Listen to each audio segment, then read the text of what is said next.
Hey guys, Rob here. I hope you had a wonderful Thanksgiving.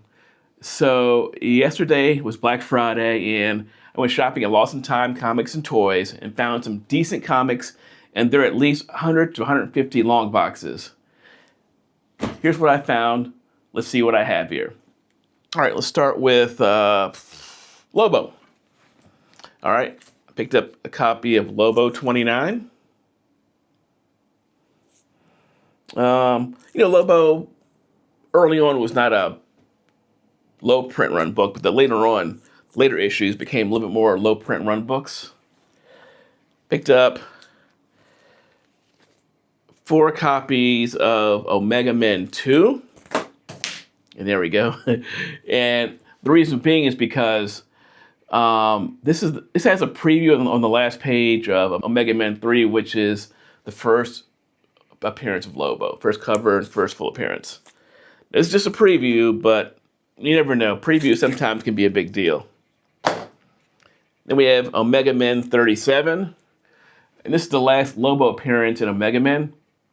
And this issue, I believe it's the first time we get Lobo and his leather jacket. And he starts becoming the character that we, know and love of Lobo. All right. We get Topps Jurassic Park #1. And this is the first appearance of Jurassic Park. We get Wall-E #0. This is done by Disney Pixar. These books are a little hard to find, believe it or not. Picked up Powerpuff Girls this is the first series, number 16. This is from DC Comics. And number 32. I found this Godzilla King of Monsters issue number 12 right here. I'm a huge Godzilla fan. And a copy here of this book, Apache Dick.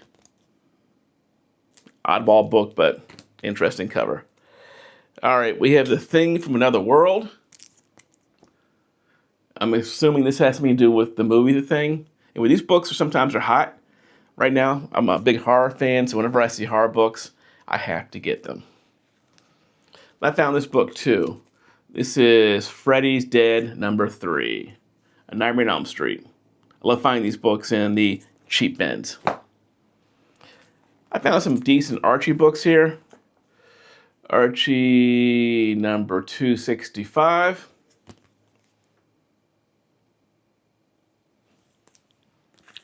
Archie's Girls, Betty and Veronica, number 285. And we got Veronica, number 29. And Betty and Me, 141. So, decent books. Nothing super duper great, but, being as cheap as they were, not too bad. Got Bugs Bunny #1 here. And I picked up this copy here of #2. It's got Pepe Le Pew. For those who don't know, Pepe Le Pew is, he's been, canceled. So if you see any books of Pepe Le Pew, they're worth picking up. And Bugs Bunny issue #3. So found 2 copies of Married with Children #3. And this is the Star Wars homage cover. People love their Star Wars homage covers. #6 from 1994. Issue number 87.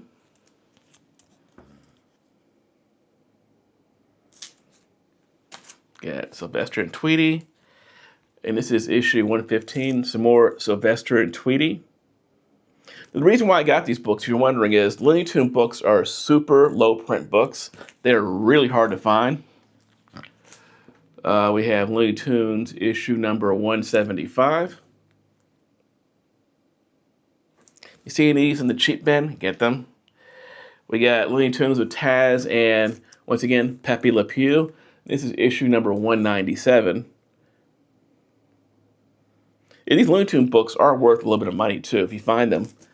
You see them for like a quarter or whatever, you should pick them up. Looney Tunes 223. We got Wile E. Coyote. Now we're back to some superhero comics. I picked up Superman vs. the Flash, or The Adventures of Superman, issue 463. With Mr. Mistleplick, or whatever you call him. He's the racing official. Fantastic Four 306. A comic I normally wouldn't buy, but it's a classic, so much fun variant, and these are hard to find. They're actually worth some money. If you see anything that says classic on it, and it has this so much fun logo inside of the right here, it's worth picking up. And we got here, we got the New Teen Titans issue number 39.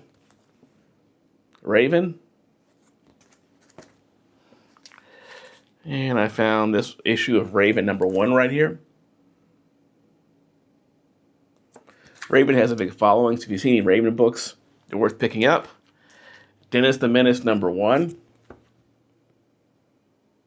Not the first series, but, you know, number 1s are always worth picking up. Popular old-time characters. Superman issue number 9. Once again, I'm a huge Joker cover fan, so this is one of the few cool covers. So, then we have your Snake Eyes, or G.I. Joe number 136. G.I. Joe, as we get up to I think 155 is the last issue. Once we get up to the high numbers, the lower print run, they're harder to find. So if you see anything like in the hundreds, they're always worth picking up if you can find them cheap. X-Men 205 first. I think this is Cable's daughter. There's name Hope Summers, I think, or something. So you see this one for cheap, might be worth picking up. It was popular one time too. We have here Thor 279. This is I guess a classic. This is Jane Foster, and a homage cover here. This book's popular because of this cover. 2 copies of Spectacular Spider-Man 23. First Moon Knight in this title here, you know. Yeah, Spectacular Spider-Man 99. I believe this is the first Spot cover, I think. It's also a newsstand too, so see this cover? It's a popular cover because Spot is still the current bad guy in the Miles Morales Spider-Verse. So, and I found these books here. This is where it gets weird. These books have been cut or trimmed, but they were cheap, and they're Silver Age X-Men books. Check this out. Number 22.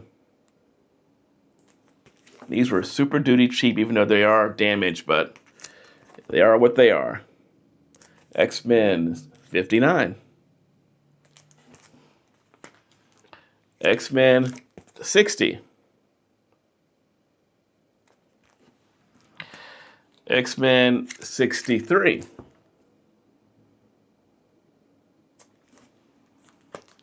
X-Men 64. And I believe this is the first appearance of Sunfire, the first, I guess, Japanese character in Marvel comics. X-Men 65. Once again, these books are all damaged, but they were $1, so I wasn't complaining. X-Men 66. Kind of a cool Hulk cover there. X-Men 67, I believe this is the last issue of the regular series. And X-Men 71.